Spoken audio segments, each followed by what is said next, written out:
یہ خوش قسمتی اور یہ مجھے موقع ملا ہے کہ میں شمالی کشمیر بارہمولہ اس سرزمین پہ آ کے اپنے لیے ووٹ مانگوں۔ ایک دور ایسا تھا جب سیاسی طور ہم سب غلام تھے۔ جس طرح آج ہم بازار میں مال مویشی خریدتے ہیں، اسی طرح ایک راجا نے ہمیں بیچا اور دوسرے راجا نے ہمیں خریدا۔ یہی ہماری حیثیت تھی، اس سے زیادہ نہیں۔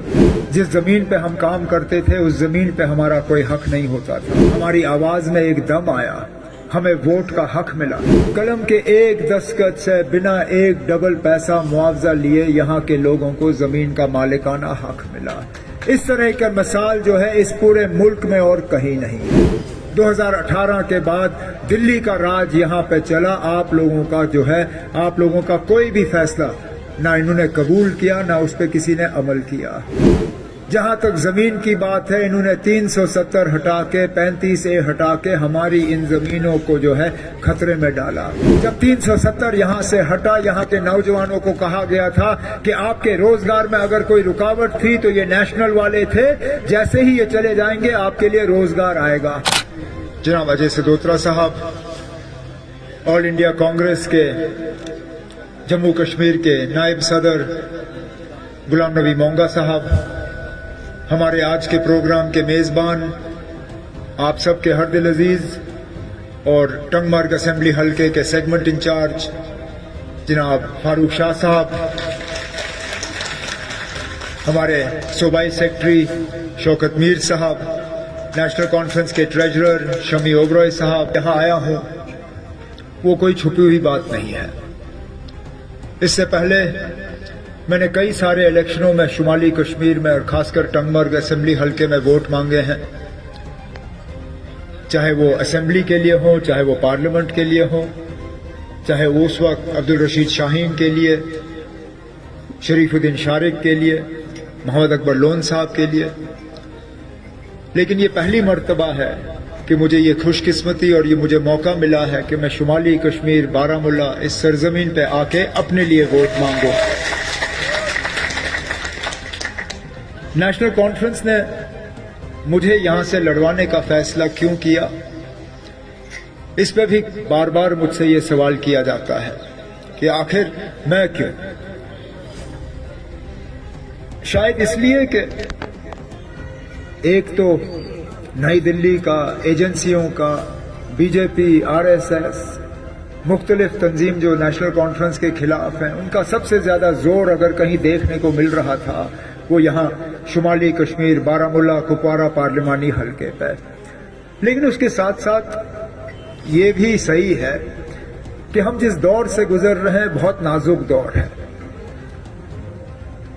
ہمارے بزرگ ساتھی جو یہاں بیٹھے ہیں ان کو یاد ہوگا، بالکل اسی طرح کے حالات، تھوڑا سا ان سے ہٹ کے، ایک دور ایسا تھا جب سیاسی طور ہم سب غلام تھے۔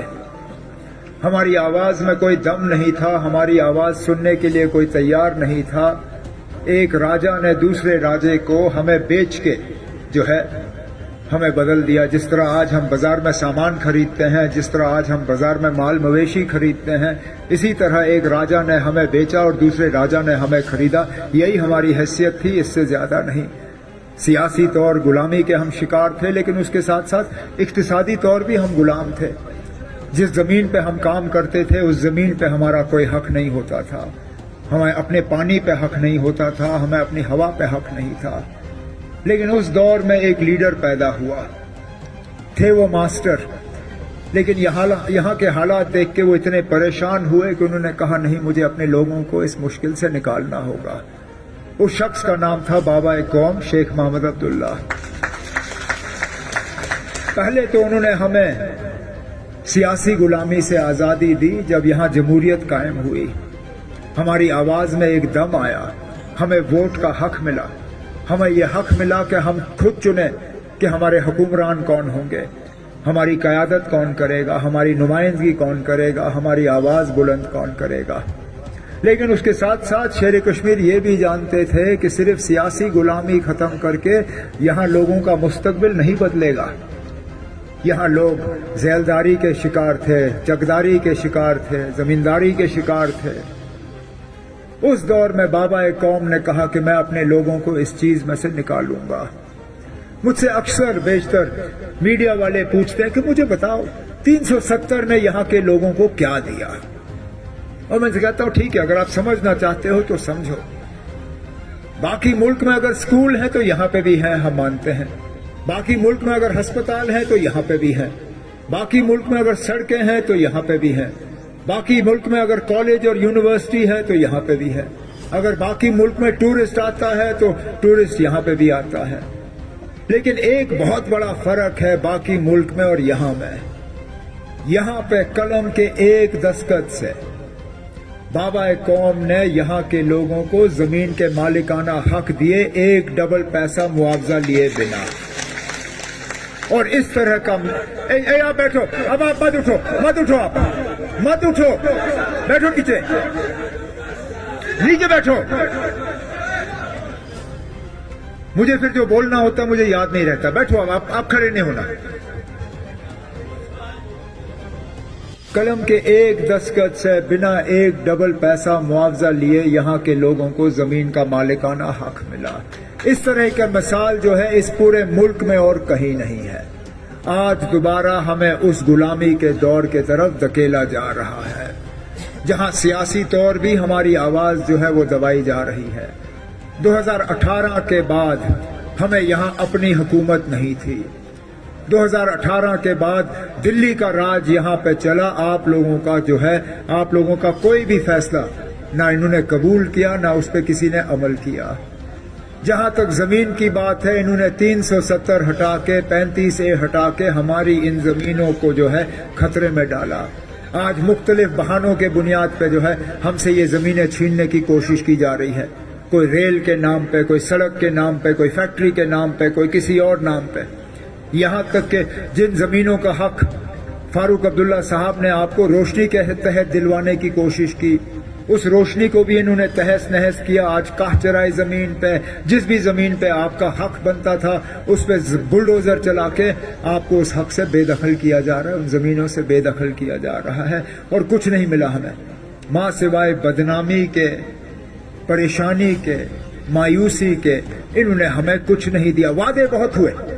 जब 370 यहां से हटा, यहां के नौजवानों को कहा गया था कि आपके रोजगार में अगर कोई रुकावट थी तो ये नेशनल वाले थे, जैसे ही ये चले जाएंगे आपके लिए रोजगार आएगा।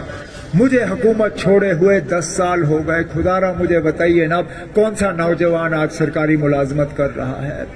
हकीकत यह है कि इन्होंने मुलाजिम जो है बाहर से लाए, चाहे वो बैंक का मुलाजिम हो, चाहे सरकारी दफ्तर का मुलाजिम हो। ज्यादातर मुलाजिम जो है आज बाहर से आते हैं। आप डीसी के दफ्तर में जाओ, एसपी के दफ्तर में जाओ, कौन है ना आपका वहां सुनने वाला, आपकी बात करने वाला, आपकी जबान को समझने वाला? कोई भी नहीं। दरिया से रेत निकालना होता है, ठेकेदार बाहर से आता है। सड़क का काम करना होता है, ठेकेदार बाहर से आता है, वो अपना मजदूर भी बाहर से लाता है। यहाँ जब आप हाईवे से गुजरते हो, वो गाड़ी का टोल आपसे पकड़ते हैं, टोल पकड़ने वाला कंपनी भी जो है वो बाहर से आई हुई है। तो यहाँ के लोगों को क्या मिला? माँ सिवाय हमारे नौजवानों को नशीली दवाइयों की आदत, और जगह जगह इन्होंने शराब की दुकानें खोली और कुछ नहीं किया। और शराब ये ऐसे बेच रहे हैं जैसे पानी। आप हैरान होंगे सुन के, मैं पिछले दिनों कुपवारा में दौरा कर रहा था। अब यहाँ दुकान है आपके आसपास में, किसी दुकानदार के पास जाके पूछिए ना आपकी दिन की कमाई कितनी है। वो दुकानदार आपको कहेगा मैं दिन में 1000 कमाता हूँ, 2000 कमाता हूँ। अगर अच्छा दिन होगा शायद दिन में वो 5000 कमाता है। कुपवारा में जो शराब की दुकान है, आपको मालूम है उसकी दिन की कमाई कितनी है? 3 से 4 लाख रुपए। महीने में वो शराब जो है 1 करोड़ रुपए की बेचता है।